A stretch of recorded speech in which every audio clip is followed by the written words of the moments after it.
தமிழக மக்கள் நலன் ஒன்றையே தமது உயிர் மூச்சாக கொண்டு அல்லும் பகலும் மக்கள் நல்வாழ்வுக்காக அயராது அரும்பணியாற்றிய மறைந்த மாண்புமிகு முதலமைச்சர் அம்மாவின் நினைவை போற்றும் வகையில் தமிழகம் முழுவதிலும் அஇஅதிமுகவினரும், வணிகர்கள், விளையாட்டு வீரர் வீராங்கனைகள், பொதுமக்கள் உட்பட அனைத்து தரப்பினரும் மாண்புமிகு முதலமைச்சர் அம்மாவின் திருவுருவப் படங்களை மலர்களால் அலங்கரித்தும், அமைதி பேரணி நடத்தியும் தொடர்ந்து கண்ணீர் அஞ்சலி செலுத்தி வருகின்றனர்.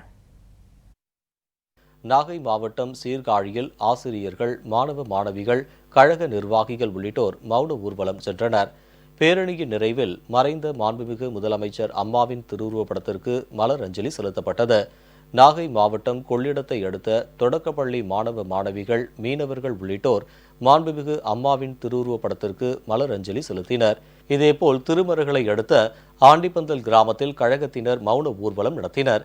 பேரணியின் நிறைவில் மறைந்த மாண்புமிகு முதலமைச்சர் அம்மாவின் திருவுருவப்படத்திற்கு மலர் அஞ்சலி செலுத்தினர். நாகப்பட்டினம் மாவட்டம் சங்கமங்கலத்தில் 50க்கும் மேற்பட்ட கழக தொண்டர்கள் மொட்டையடித்து மறைந்த முதலமைச்சர் அம்மாவின் திருவுருவப்படத்திற்கு மலர் தூவி அஞ்சலி செலுத்தினர். நீலகிரி மாவட்டம் கூடலூர் நகர கழகம் சார்பில் சுமார் 5000 பேர் கலந்து கொண்ட மௌன ஊர்வலம் நடைபெற்றது. திருச்சி கிழக்கு சட்டமன்ற தொகுதிக்கு உட்பட்ட ஜே.கே. நகர் பகுதியிலிருந்து கழக தொண்டர்கள், பொதுமக்கள் என பெருந்திரளானோர் எல்ஐசி காலனி வரை மௌன ஊர்வலம் சென்று மறைந்த மாண்புமிகு முதலமைச்சர் அம்மாவுக்கு அஞ்சலி செலுத்தினர். மதுரை புறநகர் மாவட்ட அஇஅதிமுக சார்பில் நடைபெற்ற அஞ்சலி கூட்டத்தில் மறைந்த மாண்புமிகு முதலமைச்சர் அம்மாவின் திருவுருவப்படத்திற்கு கழகத்தினர் மலர் தூவி அஞ்சலி செலுத்தினர். கன்னியாகுமரி மாவட்டம் சுவாமி தோப்பில் ஐயா வைகுண்டர் தலைமை பதியில் மௌன அஞ்சலி மற்றும் இரங்கல் கூட்டம் நடைபெற்றது. கன்னியாகுமரி மாவட்டம் தாடிக்காரன் கோணத்தில் அமைந்துள்ள ஆசிரியர் பயிற்சி நிறுவனத்தில் மறைந்த மாண்புமிகு முதலமைச்சர் அம்மாவின் திருவுருவப்படத்திற்கு பள்ளி மாணவ மாணவிகள் மலர் தூவியும் மெழுகுவர்த்தி ஏந்தியும் அஞ்சலி செலுத்தப்பட்டது. மறைந்த மாண்புமிகு முதலமைச்சர் அம்மாவுக்காக மெழுகுவர்த்தி ஏந்தி மாணவர்கள், ஆசிரியர்கள், பெற்றோர்கள், கரஸ்பாண்டன்ட், செக்ரட்டரி எல்லாருமா இணைந்து வந்து மெழுகுவர்த்தி ஏந்தி மௌன அஞ்சலி செலுத்தணும். மாண்புமிகு முதலமைச்சர் அம்மா அவர்கள் இலவச லேப்டாப், சைக்கிள், பஸ் பாஸ், பாடப்புத்தகம் அப்படி நிறைய திட்டங்களை கொண்டு வந்திருக்காங்க. அவங்க மறைஞ்சிட்டாங்கன்னு இல்லை, இன்னும் எங்கள் மனசில் உயிரோடு தான் இருக்காங்க. இன்னும் எங்களுக்கு ரொம்ப இன்ஸ்பிரேஷனாக இருந்திருக்காங்க. மாணவர்கள் மத்தியில் முதலமைச்சர் அம்மா இன்னும் வாழ்ந்துகிட்டு இருக்காங்க. விருதுநகர் மாவட்டம் வெம்பக்கோட்டை கிழக்கு ஒன்றிய கழகம் சார்பில் அமைதி ஊர்வலம் நடைபெற்றது.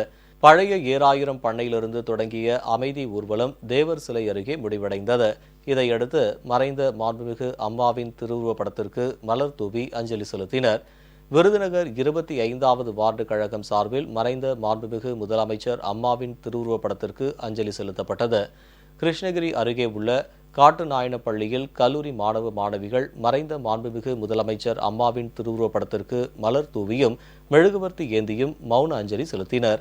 தூத்துக்குடி மாவட்டம் திருச்செந்தூர் சுப்பிரமணிய சுவாமி திருக்கோயில் பணியாளர்கள் சங்கம் சார்பில் மறைந்த மாண்புமிகு முதலமைச்சர் அம்மாவின் திருவுருவப்படத்திற்கு மலர் தூவி மௌன அஞ்சலி செலுத்தப்பட்டது. திருச்செந்தூர் கோவிலிலே தினக்கூலி பணி செய்த பணியாளர்களை அம்மா அவர்கள் உடனடியாக எந்தவித பலனையும் எதிர்பாராமல் நிரந்தர பணியாளராக்கி அந்த வீடுகளிலே ஒளிவிளக்கு ஏற்றி வைத்தார்கள். ஓய்வு பெற்ற பணியாளருடைய வாழ்விலும் ஒளிவிளக்கு ஏற்றினார்கள். அம்மா அவர்கள் எங்களிடம் இல்லை என்பது எங்களால் தாங்க முடியாத ஒரு பெரிய இழப்பாக இருக்கிறது. எத்தனை நூற்றாண்டு ஆனாலும் சரி எங்களுடைய அம்மாவை எங்களால் மறக்க முடியாது என்பதை நாங்கள் தெரிவித்துக் கொள்கிறோம். மறைந்த மாண்புமிகு முதலமைச்சர் அம்மாவுக்கு அஞ்சலி செலுத்தும் வகையில் ஒரு குடும்பம் மற்றும் மூதாட்டி கதறி எழும் 2 மெழுகு சிலைகளை கோவை தங்க நகை தொழிலாளி ஒருவர் வடிவமைத்துள்ளார்.